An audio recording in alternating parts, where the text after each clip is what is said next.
monuments or of great grandeur, but more so the science about them. And that's what a lot of people have not yet to explain, the science about the pyramids. It has been a mystery to them for so long. He wrote a book, The Science of the Pyramids. He also put out a book called The Maharaj, which was talking about the black mirror, in which we did a labyrinth was around it and gave respect to 24 deities, for lack of a better title, around the Maharaj. And as you gave those respects going, walking in, it's like a meditation process. As you went in and you asked for their help, as you came out, you received their help. And these different sciences that he was giving us, preparing us to make that journey. And there's different things that he had to teach us as far as the beginning. He put out a book called The Beginning, and he starts with, you know, all your different metazoa, protozoa, amphibians, and or so forth that we coming out of the waters. You have to explain it in that sense because a lot of people didn't understand the ancient Egyptian way of explaining it, but it was more so cultural because it was in our DNA, it was in our genes. And a lot of the rituals in which we did, you know what I'm saying, exemplify that. But they didn't understand. You know, we didn't have hair at one time. You know, when you see the frog and the snake mask of the Agdawads and the Enneads, you know what I'm saying, this was talking about the process of, you know, us coming forth from the raw waters. And when you look at, like, there's different things that they may say about birth. They may say the water break, the woman's water broke, but it's really the egg cracked. But you don't see it that way. You know, but that's because they made us, they pulled us so far away from our aquatic nature that we wouldn't see that. So when he talked about riskians, he talked about it in one aspect where he said risk was to provide, coming from the word razak, as providers.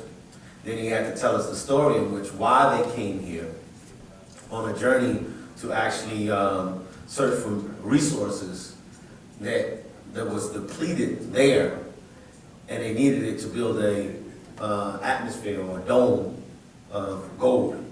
You know, so it actually exemplified, or it was a replica of the same story line of what we're leading to on this plane of existence, with our ozone layer being depleted. By plutonium bomb, no. More so plutonium bomb in a small aspect of aerosol spray. So that's one of the aspects of it. Also the cell phones play a big part in it with the ozone layer. There's different realities that we have received science from different extraterrestrial beings coming into this plane of existence. But a lot of it was to destroy us, to cause our own self-destruction, so they could take over the planet. So it's all extraterrestrial. From your Bible, your Quran, you know what I'm saying? All of it leads back to extraterrestrial beings that were coming here. The Riskians and dealing with them, that's just one particular being. All your Natharu of ancient Egypt are not Riskians or Greys or reptilians. This is a galactical body or brotherhood that, you know what I'm saying, are guardians. All right? You understand? Right. I don't know if I somewhat touched on it. You did. My next question. Oh, I just wanted to elaborate on that. Would you say that this is a necessary element for a Go to the mic, sister, please. If you can step up to the mic.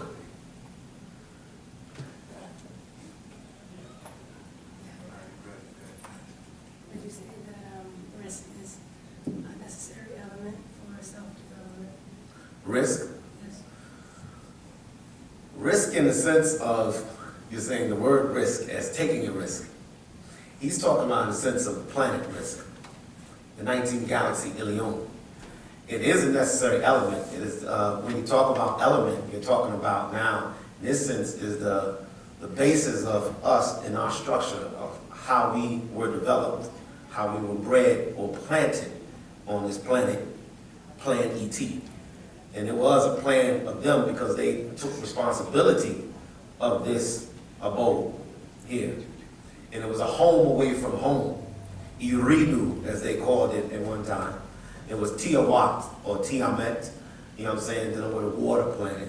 and you have reptilian beings here.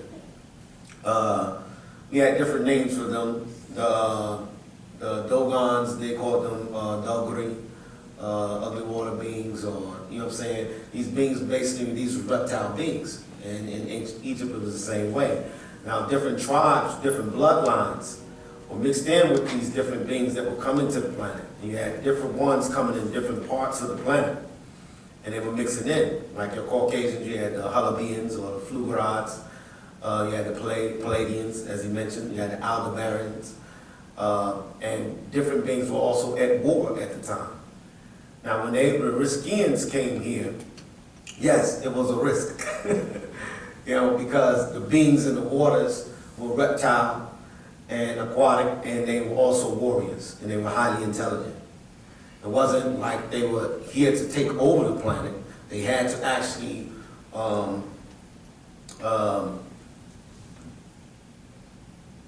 would you say it? They had to, was that? Yeah, exactly. They had to form an alliance.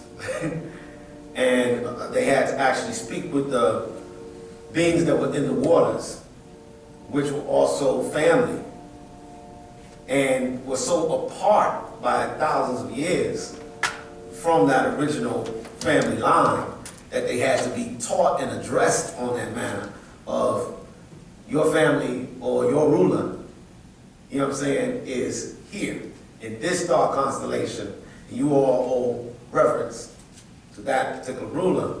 They said, no, we've been here for thousands of years. We took refuge here, and we have our leader, Alelu, or, you know what I'm saying, and they had their ruler, Anu, and basically they had to come to agreements on taking resources from the planet, from the waters, from gold, magnesium, so forth, different elements that was in the waters to take back to their planet. But Enki played a big part within it, being one of the sons of Anu, and mixed in, his father Anu mixed in with Id, one of the daughters of the reptilian tribes here.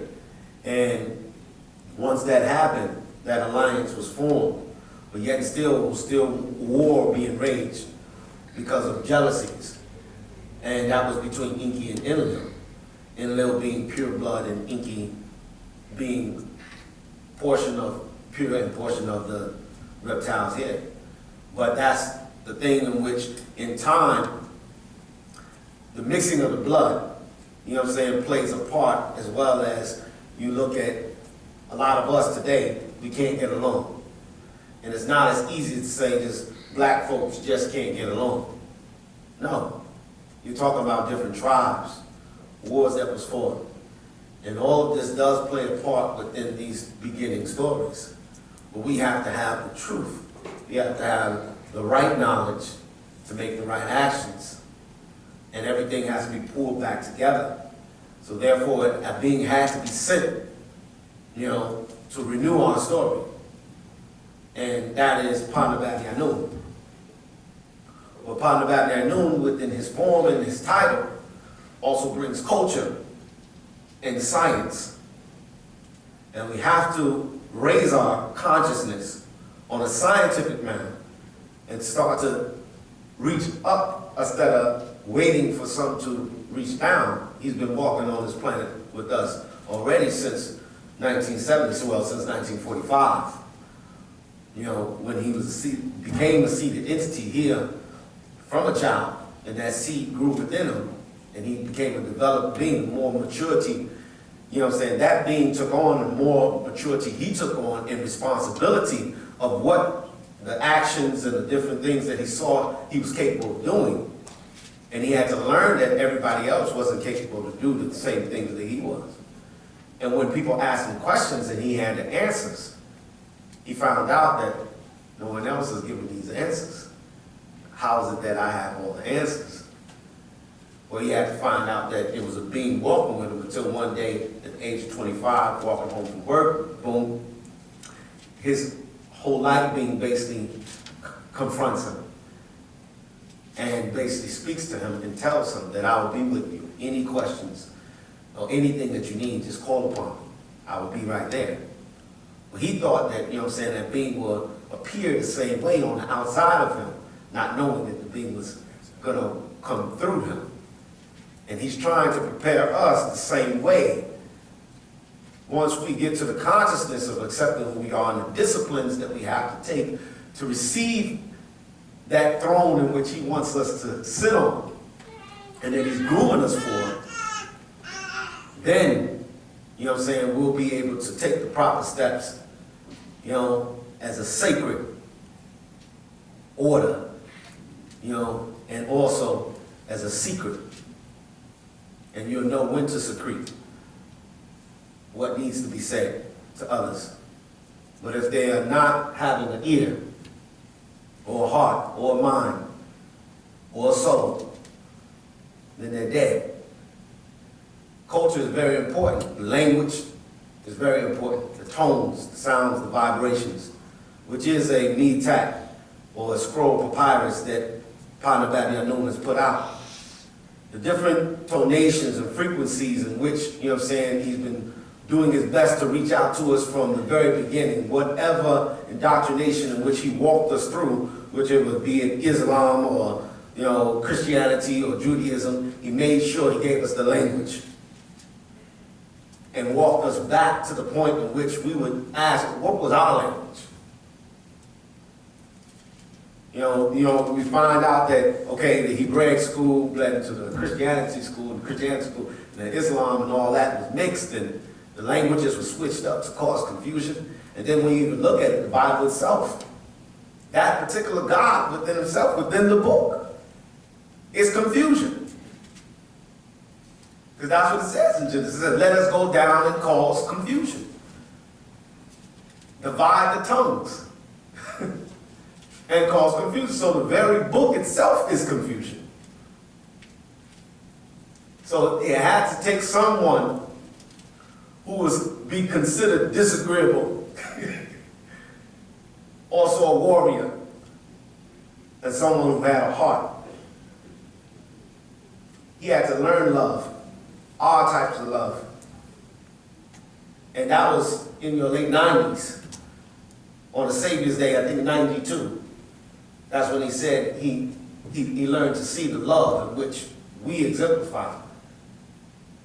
When we stayed out in the rain and the cold, and we were put through tests to come up on the mountain, upstate New York, through ice and snow, and all of this was a test, but we didn't know it. But it was the love that we had for him. And when he saw that love, it reflected himself as well.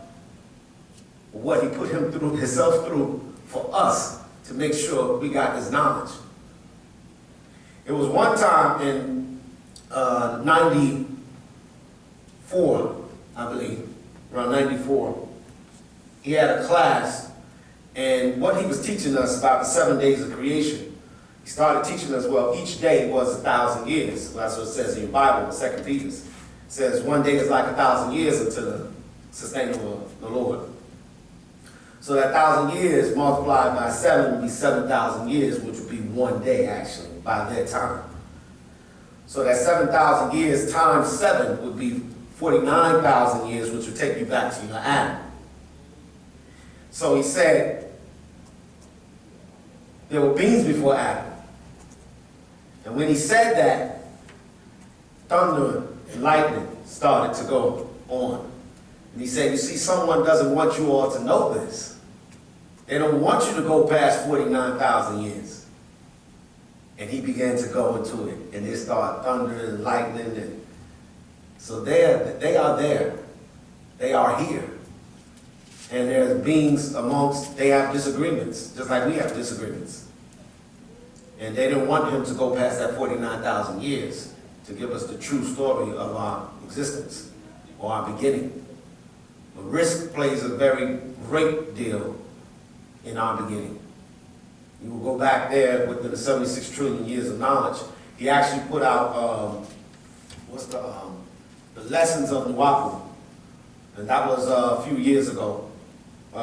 He put out the lessons of Wu-nuwaupu, and within there is one of them, I think it's what, 27, 27 in that lesson, that particular lesson. You can seek it out. Some people still have the lessons. And he describes risk. He gives a story of risk, how it was crystal, how they buried the dead. You know what I'm saying? It really goes in depth. And also, too, you'll find out, he put out a book called Atlantis, one of the Patriarchs. It's called Atlantis, and he describes Atlantis in there, and the different beings that were. There's no way a person can write this stuff and, you know, not be writing movies. You know, it's too in depth, it's too detailed, you know. But risk does play a part in our beginning, and risk, as in taking a risk, also played a part in their journey here. You know what I'm saying? Seeking out the resources in which they need to take there and coming upon their own decision, because this was not the most high of the family that was made the decision to say, create these new beings. Those were the children of Anu that said, let us create these new beings. And when things didn't go right, certain beings who were scientists basically started throwing in many different genes within the mixing pot of creating our genes.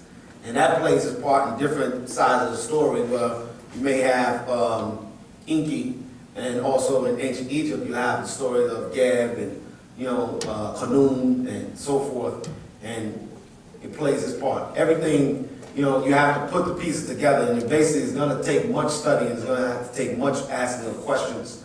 But also a book called Emotions and Apostates, a Patarak that just came out. Within there, he's telling, for those who have not studied or walked the long journey, you know what I'm saying, from 1970 up to now. If you didn't have that time, he's like, basically catch up. Be amongst those who work to perfect their being. Catch up. You know, be amongst, if you find knowledge to be factual, if you find much detail within the storyline of our story, and you see that it equates to who and what we have become, from our lowest to our greatest, then get it, you know what I'm saying, get the information, apply it to your being, and get prepared. Because he's been doing his best to prepare us for something that is going to take place.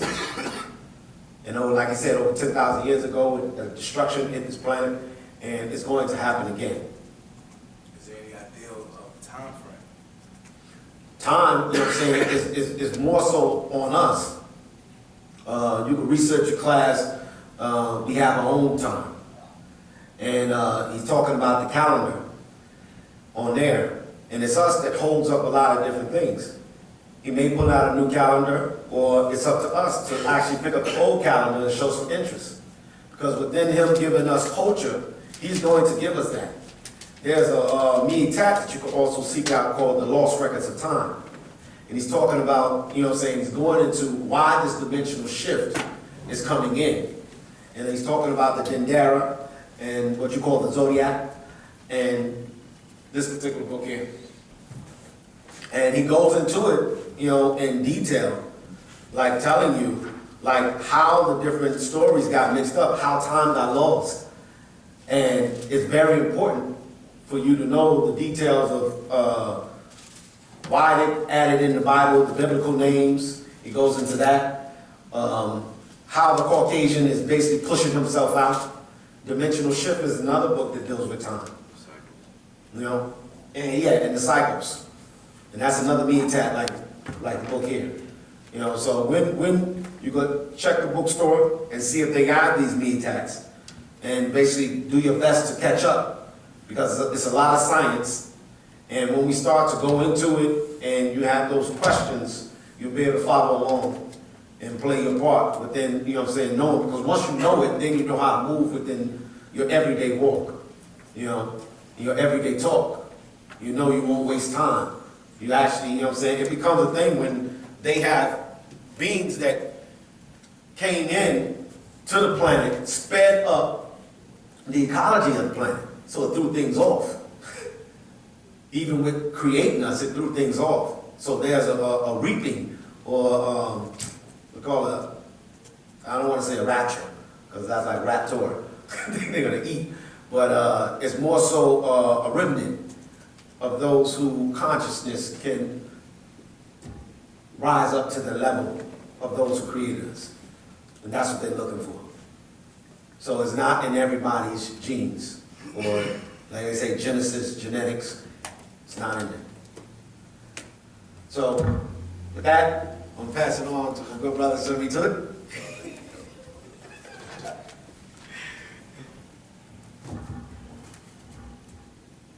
What's that? Go ahead. I do have another question. I'm now reading a scroll called Feeding the Forces. Oh, yeah. And I've been getting these in, I guess, somewhat pieces. So I'm trying to figure out how do I align them so that I can start to walk or accept what it is that I'm supposed to accept so that I can be on the right side. Okay, let me make sure I understand what you're saying. Are you referring to it insofar as like the fact that when you look at feeding the forces, this is one actual fact of many actual facts? It's got one particular subject that is in that here, but you're trying to figure out how to compile it with all the rest of the material? Is that what we're saying? Okay, the beautiful thing about that is this is what our math teachers explained to us. Back in the days, he said that the books had a magic formula in it at the time, right? We didn't necessarily understand at the time what was being said because we were in the school of Ansar Law at that time. But he said there's magic in these books, right? What's happening is this. Your DNA is compiled in a way, right? Just like a computer operates by binary code, looking at ones and zeros, right? Your DNA is built, it's actually a high form of technology that receives information and transforms it into information. Your DNA is what makes you who you are, right? By your natural nature, your DNA is what has made you who you are. That's why when we see you right now, right, we see that physically you have brown skin. We see that you have black hair. We see that you have brown eyes, you know what I'm saying? And all these other different things that you see genetically, that makes up who you are by your natural nature. But just like the Russians are now coming into recognizing, your DNA can be programmed by way of sounds and things of that nature. Our master teacher was telling us since then that the magic was in these scrolls because being that he is the incarnated being that he is in this day and time, he came with the purpose of bringing our DNA back up to its pristine purity. So what's happening is you're being gravitated towards those books, and as you're reading those books, you are literally updating your own DNA. And he said that within us, the Nagaru on this planet, being the physical manifestation of nine ether, it takes a nine mind to be able to take these books. Like he may have one book numbered at number 240, and the next book be numbered at 30, right? See, the European has to go in a 1, 2, 3 step type base. That's how they learn how to dance. 1, 2 step, 1, 2 step. But it takes a nine mind to be able to take number 240, then take number 30, and then be able to take all the pieces of that and then be able to bring it together within your own mind. Why? Because it's who you are already encoded in your DNA, but we've taken on a lot of other things, and our DNA now has to be cleaned. So we take that same analogy of the binary coding within our DNA, which goes into exactly how our DNA is connected. Binary, right? And it receives information just like that. The same way a computer program would be. Over time, when you first open up your computer, right, the program is running at it. If you ever had a computer, right, when you first get it, a lot of times it's running right on point. You're like, man, this is fast, this is great. But then over time, as you start to go on to different websites, you start picking up all this other stuff. And you ever notice how your computer starts running slower, right? That's what's happening with our minds. Throughout time, we've taken on 6 ether information. We've taken that into our DNA, so that means now, instead of operating on our nine mind, we are slowed down. So this affirmation is here in this day and time to bring us back up to who we actually are. And then when you were talking about time, that's very important. That's why, being that you've been reading for a while, you understand the cyclic nature of natural nature, right? As we're talking about the fact we've been up under a spell of ignorance for the last 6,000 years, right? That was the end of a 24,000 year period. Here we are now in the beginning of the next 24,000 year period. We are in the sun cycle, so that means as you're operating with natural nature, being that you're going through all the necessary steps of reprogramming your DNA, right? What's happening now is you're able to grow with the new cycle, and you're operating on your natural nature, your natural frequency. So therefore, all the things that we see evidence of our ancestors having done before the 6,000 year period, all those things that we've done that everybody else is trying to figure out how we did, right? That's still encoded in your DNA, because whatever has been done inside of your DNA, it's still there. That's why our master teacher told us before, he said, all the stuff that I'm teaching you, this is not stuff that you don't already know. Anybody remember that? He said, this is not stuff that you don't already know. He said, these are remembering tools to help you remember what's already in your DNA. You can look up something on the internet called cellular memory. You see it throughout any other species. Why is it that you see a cat, a brand new baby cat, starts to learn how to pounce on a little yarn ball? Or you'll see the little baby cat go to pounce on his mother when his mother's not paying attention. And then, if you're looking at it with the sixth mind, you say, oh, he's playing. No, but what that's actually doing, this is an animal whose nature is to hunt.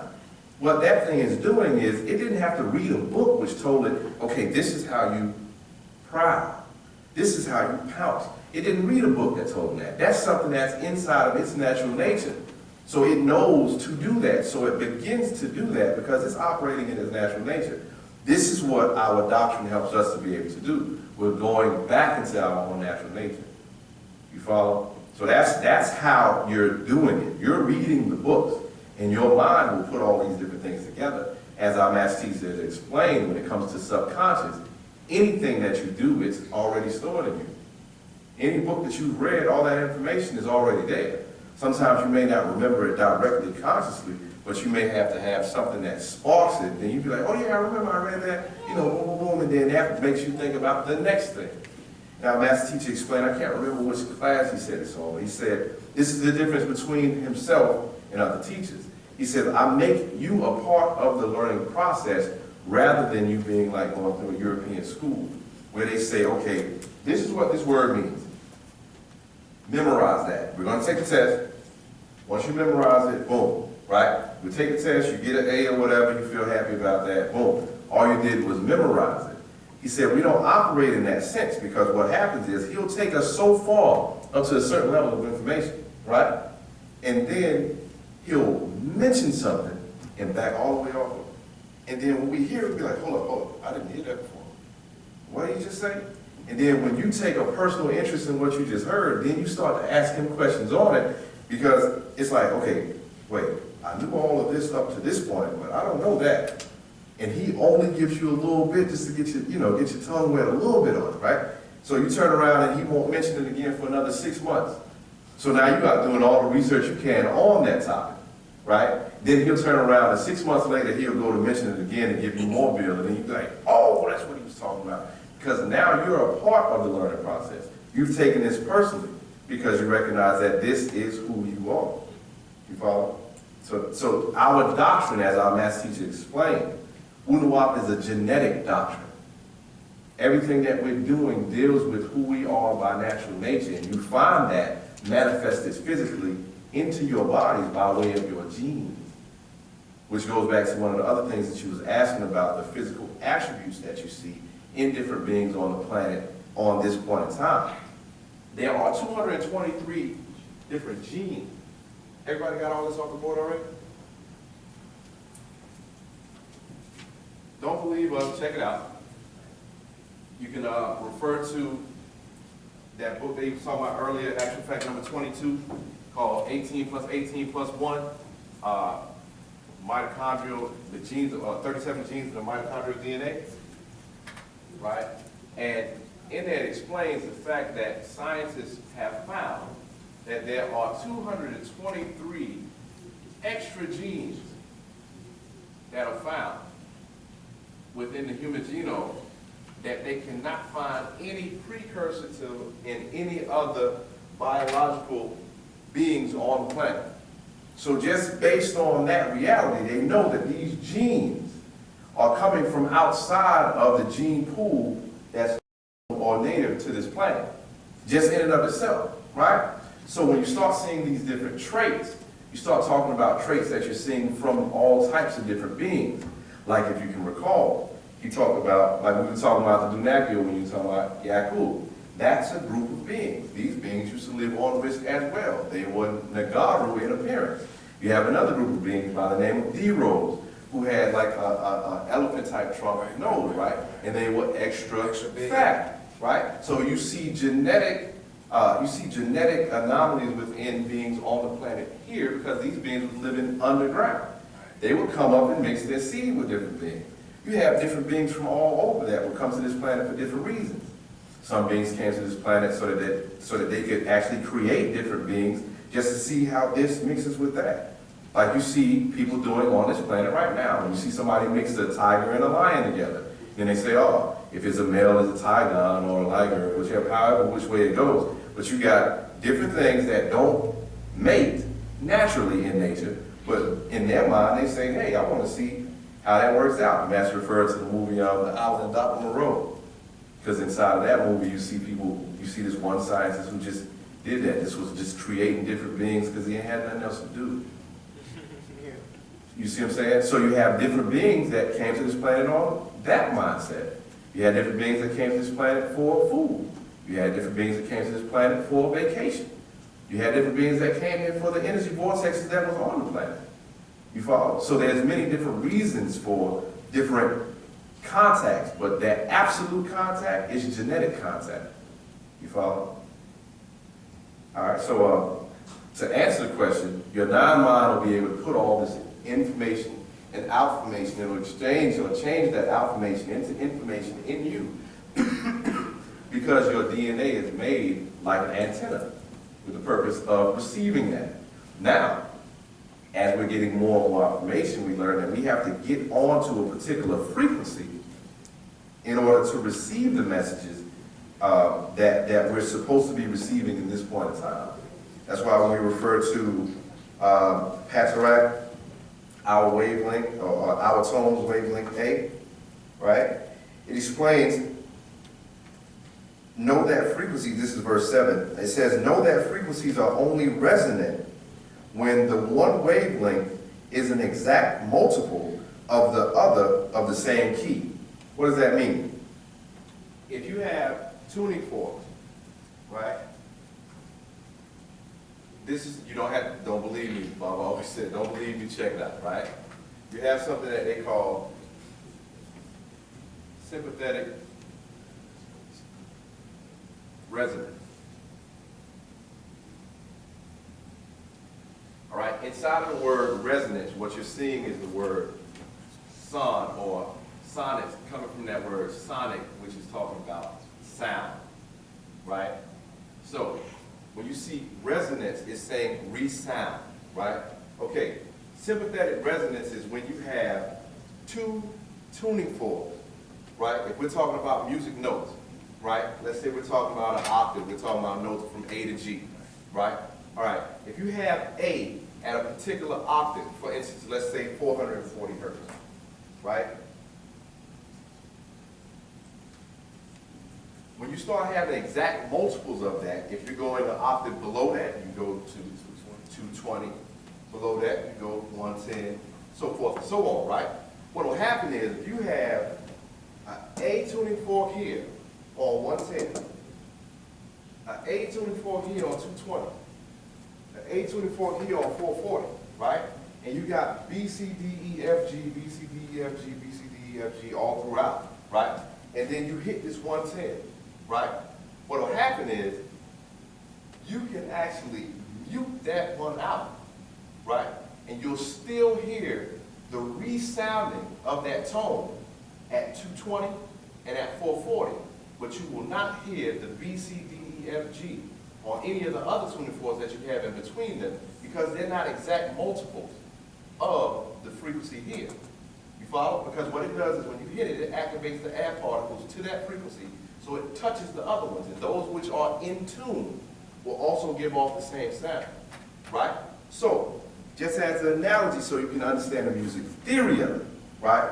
Being that our bodies operate the same way, our master teacher explained, he said, look at the way that your body is made up. Look at your fingers. It's broken off into 3 parts. 1, 2, 3, right? Then when you look at your arm, it's broken off into your hand, your forearm, your upper arm, 3 parts, right? The same way with your leg, right? It's broken off into 3 parts, down to the foot. He said your body is made in a way to receive frequencies. You understand? What happens is when you've been tuned incorrectly, then the frequencies that you end up receiving, right, are frequencies that is a message coming from somebody else's station. So you're on the wrong station if you're on the wrong frequency. Frequency deals with how frequent the wave moves, because that's how sound moves. That's how light moves. Electromagnetic energy moves in waves. So we're talking about frequency in that sense, okay? Now, when you get back onto your correct frequency, right, all the frequencies coming from the beings which are your own ancestors, which operate by natural nature, in exact multiple to the frequency that you're supposed to be on, when they send a message out, your DNA will be able to receive that message just based on resonance. So that way you'll catch the message that they're sending. Otherwise, you'll get white noise if you're on the wrong. What radio station do you like to listen to? I actually don't listen to the radio at all. If you ever listen to the radio, what radio station was the one you liked? I'll give you one. 104.1, right? There you go.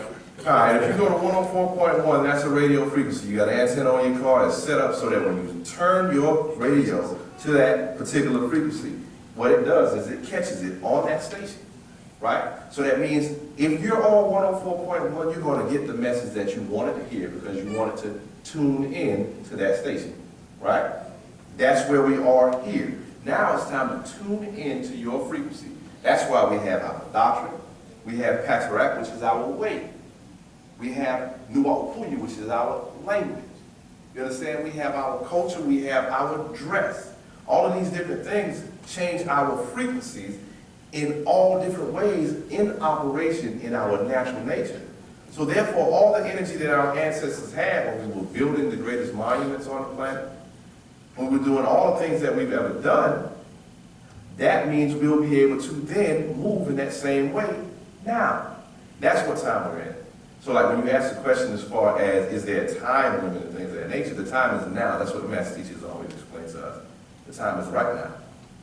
You know what I'm saying? So you're doing what you're supposed to do right now because you're studying. Here we are. This is question and answer. This is what we're supposed to be doing.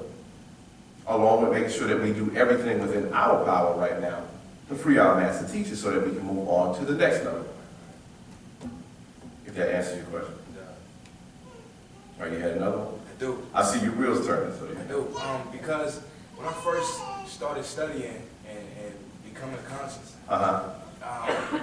it started to build a very, very small, I can't say a piece of fear, but kind of a bigger question of if Dr. Malachi York was doing what he was doing, how were they able to incarcerate him?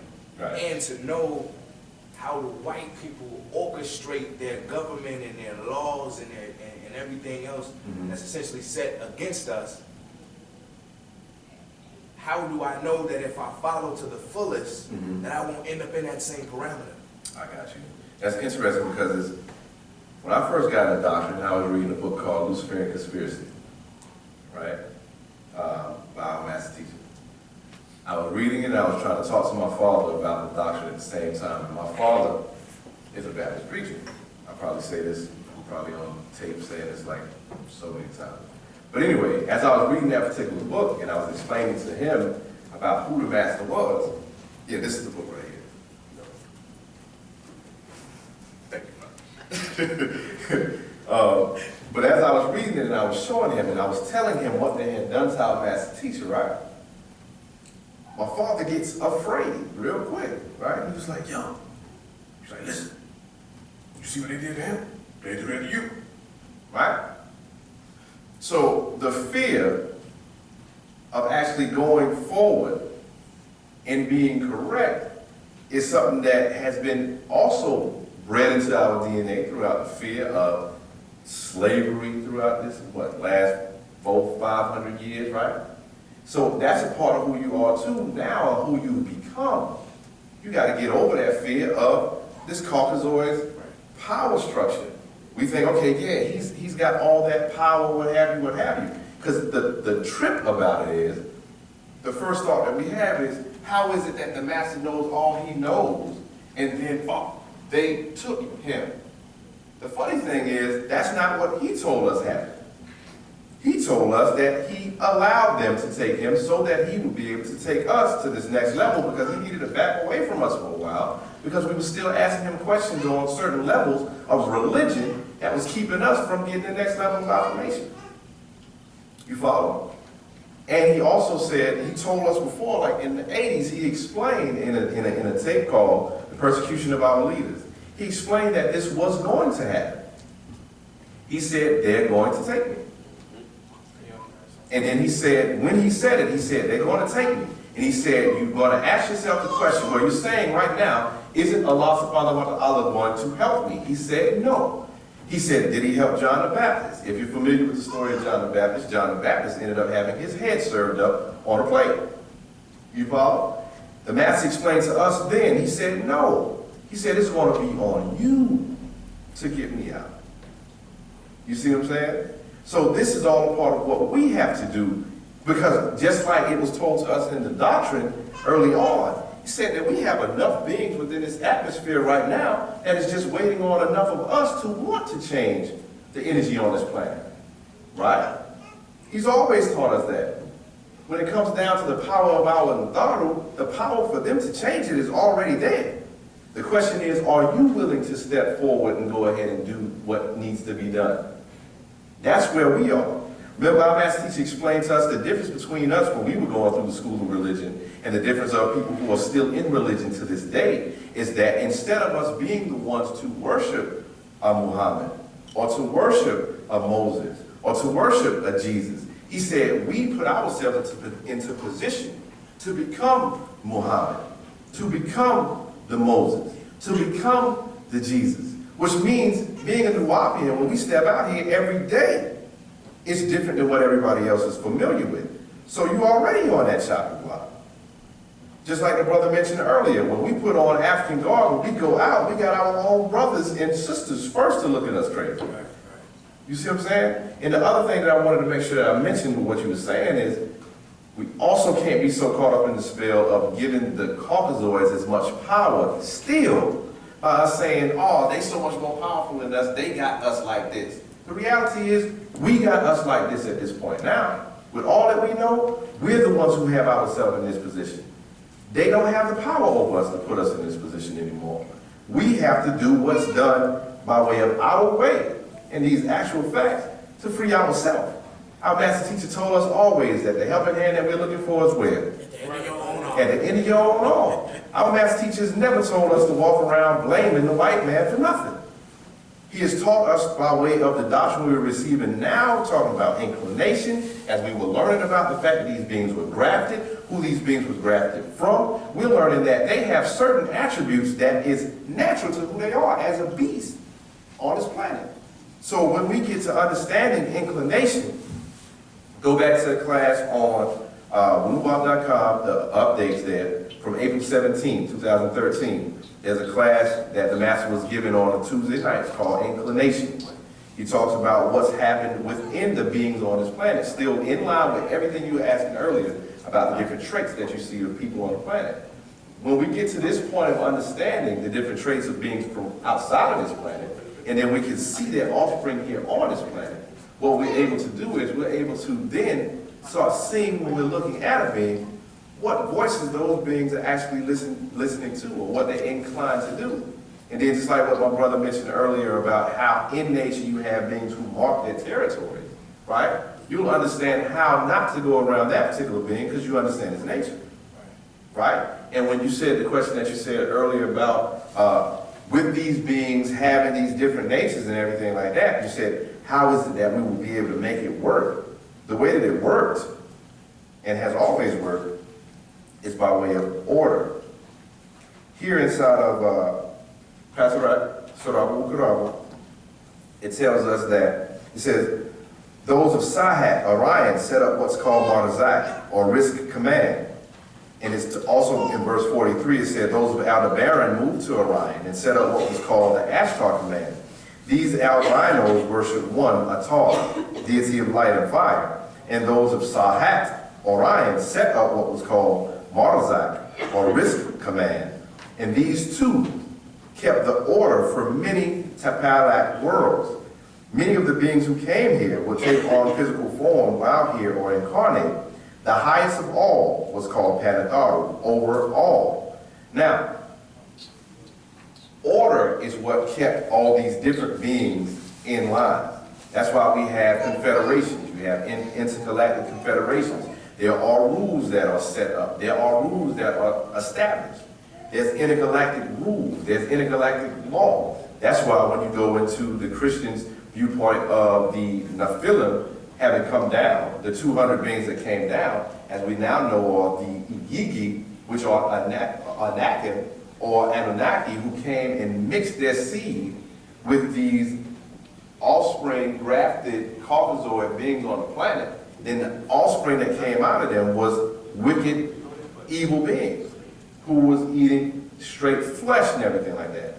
This story that they end up putting into their Bible comes from the Sumerian records of how the Anunnaki these particular Anunnaki went against intergalactic law. Also to be found inside of the book that we've been mentioning earlier about 18 plus 18 plus 1, 37 genes of mitochondrial DNA.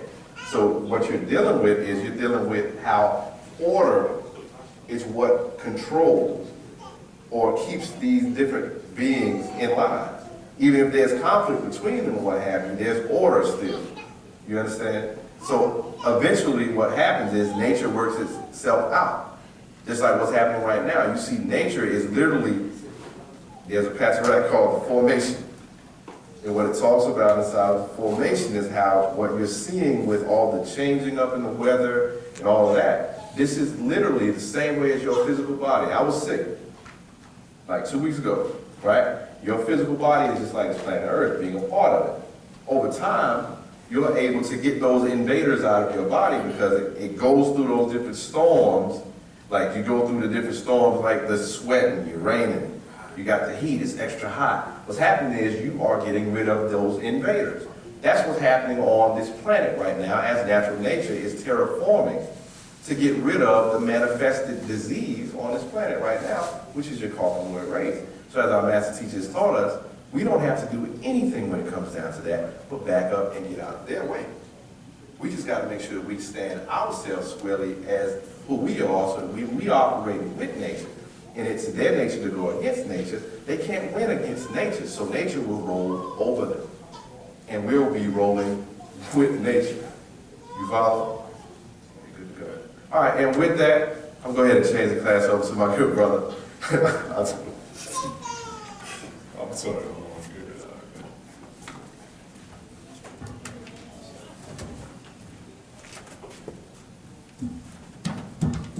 Yes. You already I know. My next question is, where do I start to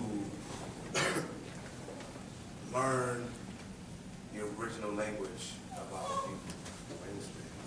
Oh, okay. Yeah, on Wednesday nights at 6:30, they have language class here.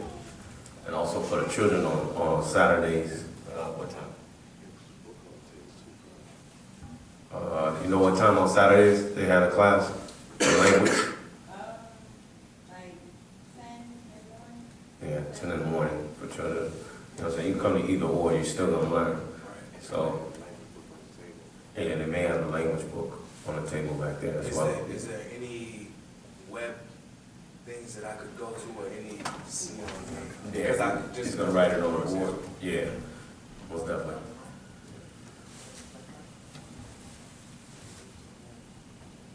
Language plays a big part of it. As he was talking about the tones and frequencies and vibrations, all of that plays a part because they say in the beginning was the word, right?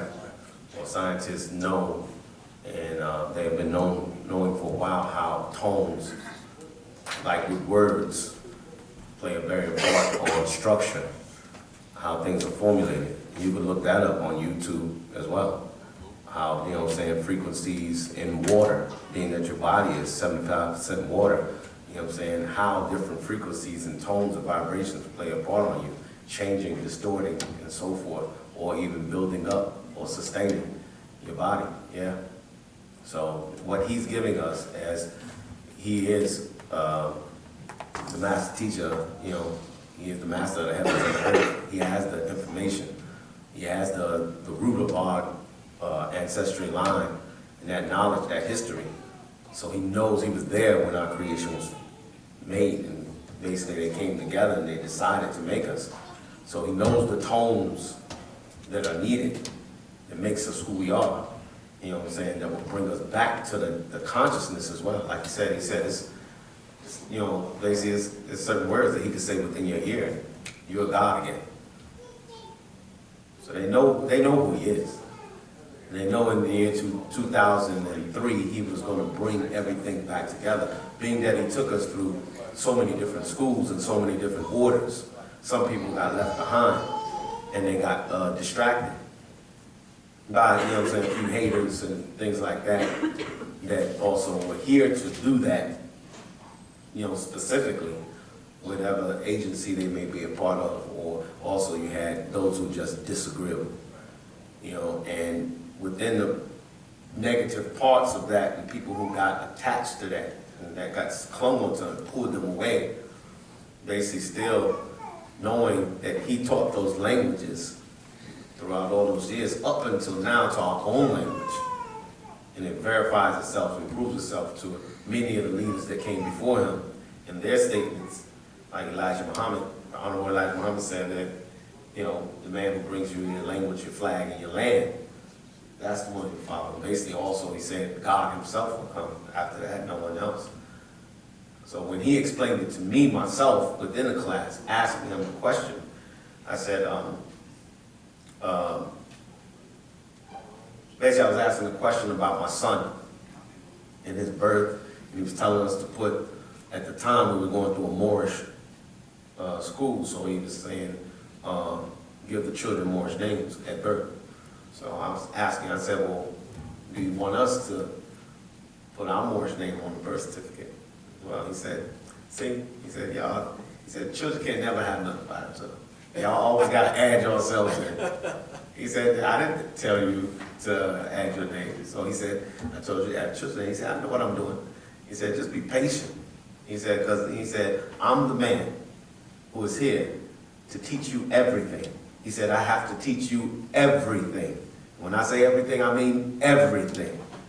He said, I don't fail. So the reality in that, at that point, Jesus was actually balled up in my mind and thrown into the mental trash bag. You know what I'm saying? Seriously.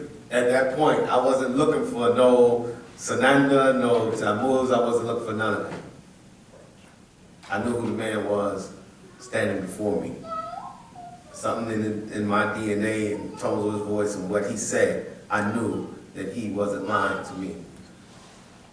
And when I talked to elders and men who were older than him, who gave much respect to him, who were in schools of knowledge and walked with leaders that came before him, and they bowed and humbled themselves to him, when I saw that, you know what I'm saying, I was like, whoa.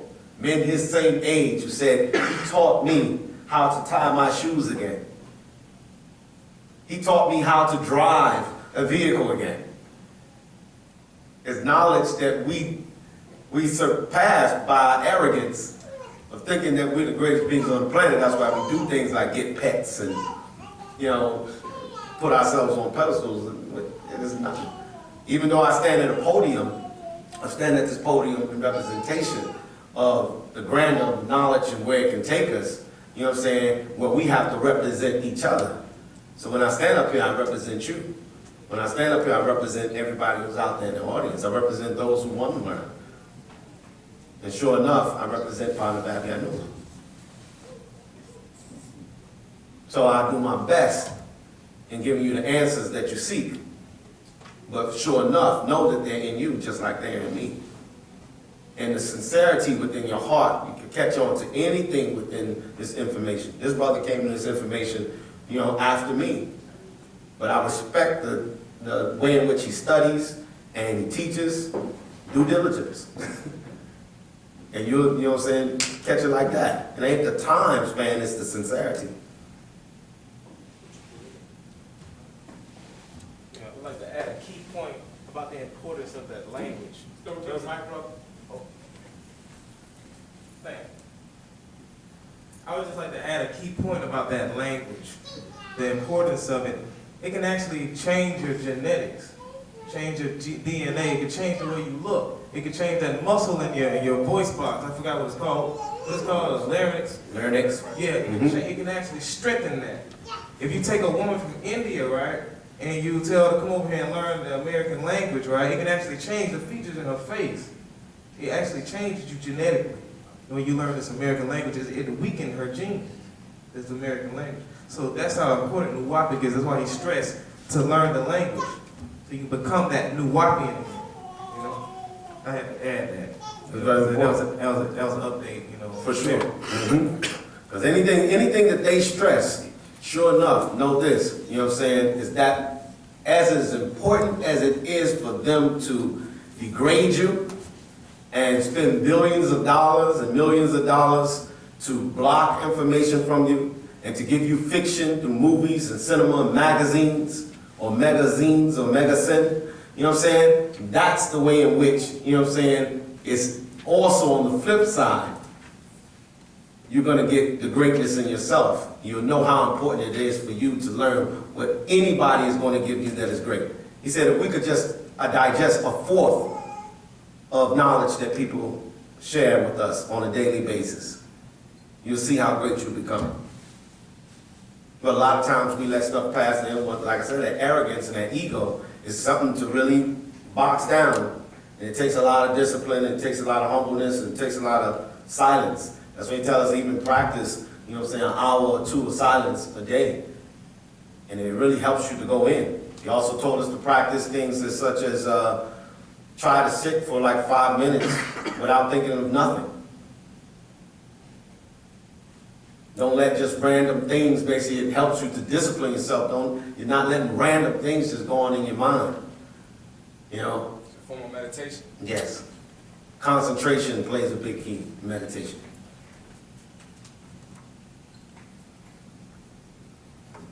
Okay. I'm going to share something with you out of the prism.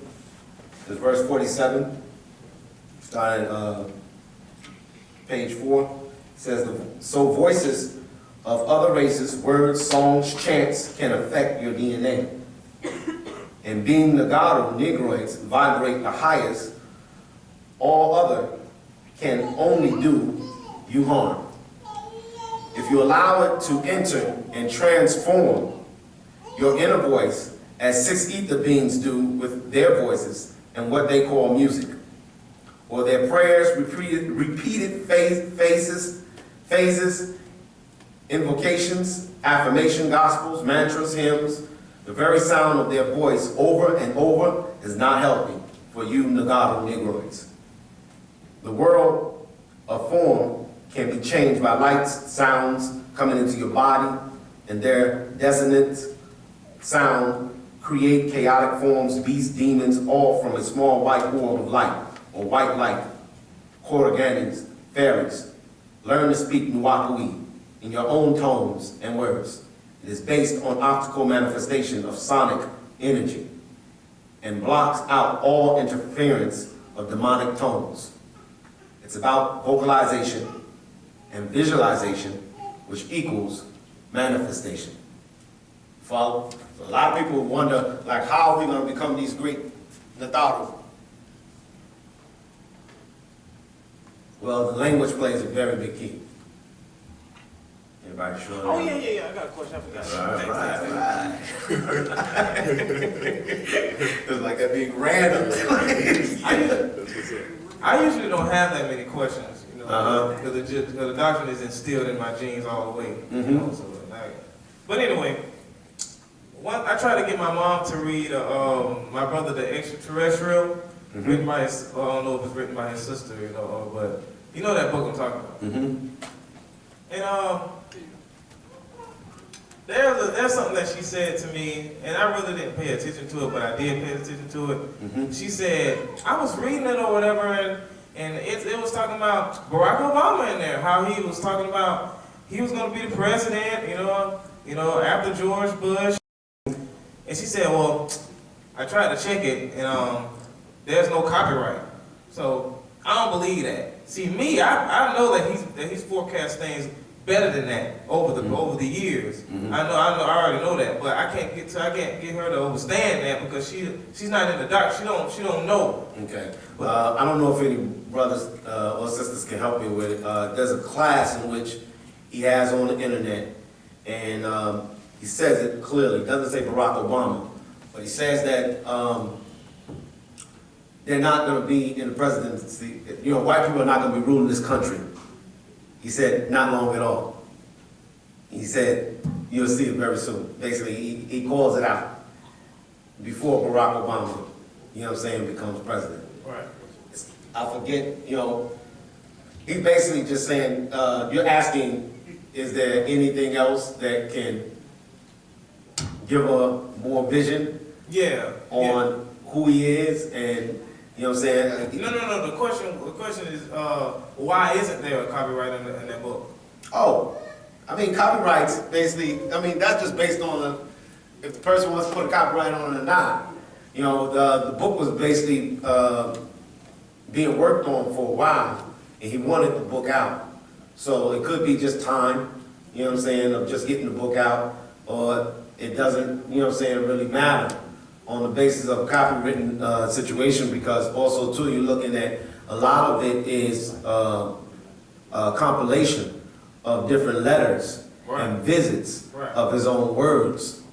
So, you know, he may not want his words copywritten like such, or his letters, you know what I'm saying, he just wants to share it amongst people. A lot of times, man, we look for things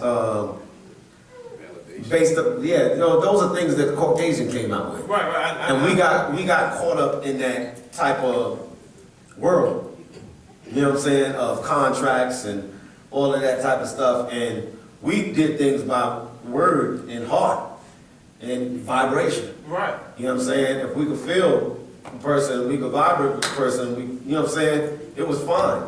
And that's the way we did things. If it went through, it went through. If it didn't, it didn't. You know what I'm saying? But word meant a lot to us at a certain time. But they damaged a lot of those things, and everything becomes by design. You know what I'm saying?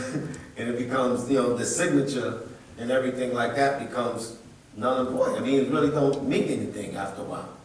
Because they have always created loopholes within their society, and then we start looking for those loopholes to do our dirtiness, and you know what I'm saying? We start getting into the same mentality, and the language plays a very big part in that as well. Yeah. It's like just trying to have a conversation to bring about a proof by words is very hard to do. But just like you said, vocalization, visualization, you know what I'm saying, brings about manifestation.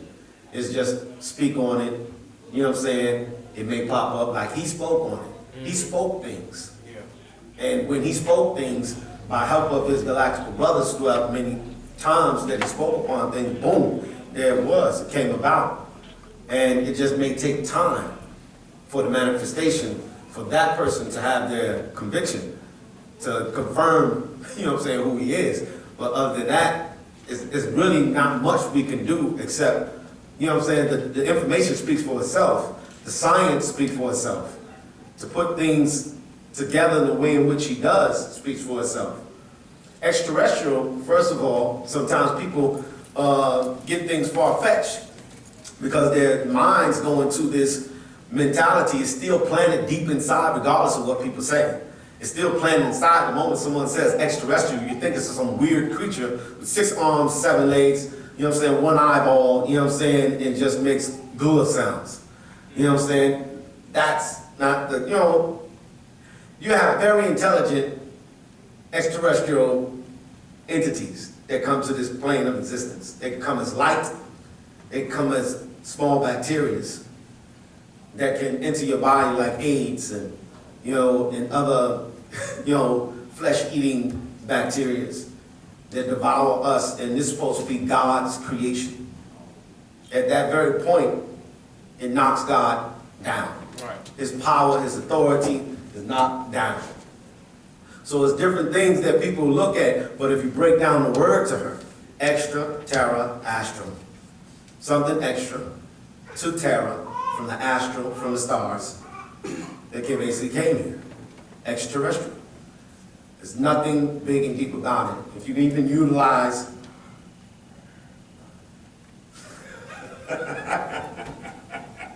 that's a good one.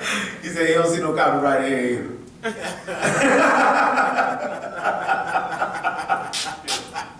Yes, sir. You get what I'm saying? Yeah. So it's many points that you can bring up.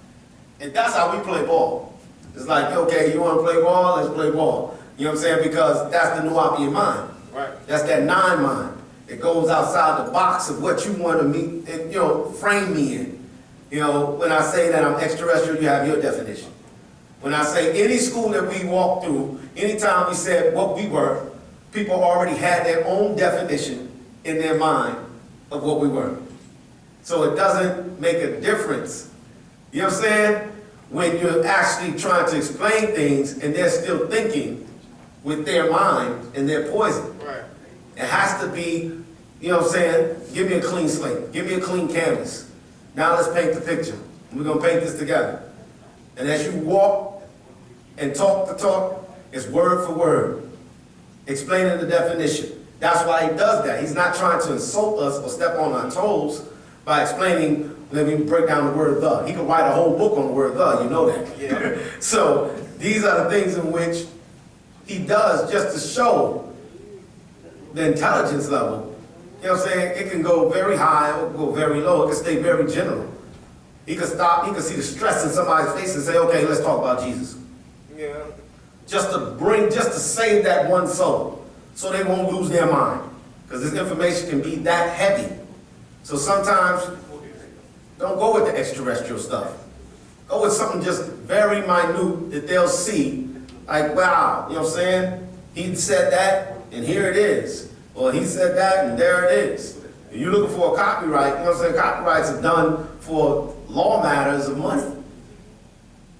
And to save, he doesn't care. He wrote many songs back in the 60s and 70s, even in the 50s, you know what I'm saying, for people that became very famous and used those songs. He didn't claim them and say, you know what I'm saying, yo, why you put my name on it? Even though they had other names they know him by in the industry, But the reality is, he's done plenty of things for many different people and never seek to put his name on it. So it doesn't matter, as long as the truth gets out. Truth is truth. That's the bottom line. I don't care who says it, what it's said by, for drunk says it. Truth is truth. But we pay attention to small, minute things to discredit so we won't have to make that responsible step. That's what people do. They look for fault. So they say, nah, ain't no copyright. I don't know if I could believe that. Copyright doesn't say that brings the proof. It doesn't add up to the proof of, that science called prove it. It doesn't, it's just protecting the author and what they say that they wrote. How many authors out here done took it? How much knowledge can go around? It's just going around and around. Somebody could come from Switzerland and come here to America and seem like somebody very great and somebody been wrote about it over there. Yeah. But they brought it over here. So it just, it's a matter of basically strategically being a doctor. If you care for that person and walk the walk and talk the talk with them so they'll get the point. Because he's not your everyday black leader. He's part of that. No, he's an extraterrestrial, he's a scientist, he's a reformer, he's a renewer. He's all that and some. You know what I'm saying? So they can try to measure up and do whatever. You give me the man who wrote over 600 something odd books within the lifespan that he has written and dedicated his every day to answering questions. No matter what language people brought, no matter what you know what I'm saying, level of, you know, ideology or, you know what I'm saying, even lingo, you know what I'm saying, that they could speak, you know, it didn't matter. He danced, you know. He stood there for us, for those who have sustained the times and all the terrible weather and turmoil that the Caucasian and any other race and any disagreeable being, black, white, purple, blue, or polka dot, then threw at us so we wouldn't be here today. He did that for us. And he's still doing it. So hold on. As a matter of fact, I got you. You know, and that's the whole thing too. He's saying basically copyright takes time. It takes time to get permission for a copyright and all of that. Right. You know, so, you know, once you know all those legal angles of dealing with things like that, man, you know, all of it ain't needed. We don't have that much time. You know what I'm saying? We don't have time. After year 2000, there was no more time. No more games, no more playing around, no more parties, no more none of that. He wasn't trying to sedate us and any soothe things over for us, put no icing on the cake. He was basically trying to give us, look, this is who you are. I already told you this, that, and the other. Now catch up. Now it's my time. These next 30 years, you better be ready. Yeah. Because it's science. It's nation time. It's who we really are. It's stand-up time. I've given you the backbone. I've given you the strength. I've given you the knowledge. I gave you the way how to question and also how to answer questions. Now, you know what I'm saying, the formulation of the identity of who and what you say you are. Do you have enough love for one another? Now it's an encircled time. Within this family, how can we treat one another? How do we respect one another after you know the next brother understood the test of time with you? Or the next sister? Or even someone who just walks up new. Can you give them that love? Can you show them the love that I gave you? Can you take the time and the patience to walk the walk and talk the talk as I talk with you? As I walk you through each verse in scripture and stayed up night after night, week after week, without no sleep? Like he said, he can stand at a podium for 5 days straight without defecating, urinating, you know what I'm saying, and continuously talk. He is who he is. Many of us have seen many things, and I can speak on it, and others who have seen who he is can speak on it. Like he said, when I visit you in them dreams, you best for sure they are real. Don't think that they will. When I give you the time to be at a place, and it comes by way of a dream, and you're not there, you missed the shit. Don't blame it on me. That's his words. Go seek it out. On a tape called, we have our own time. This is the last question. I'm ending it. All right?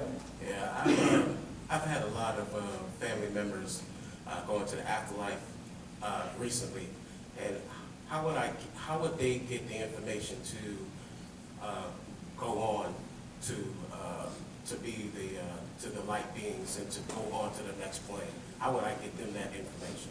And our Pop said before that they have to go through the schools again to get the information so they can move on.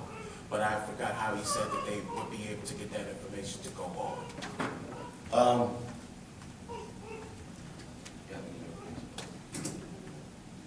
I'll share with you what I do know until he finds more reference point.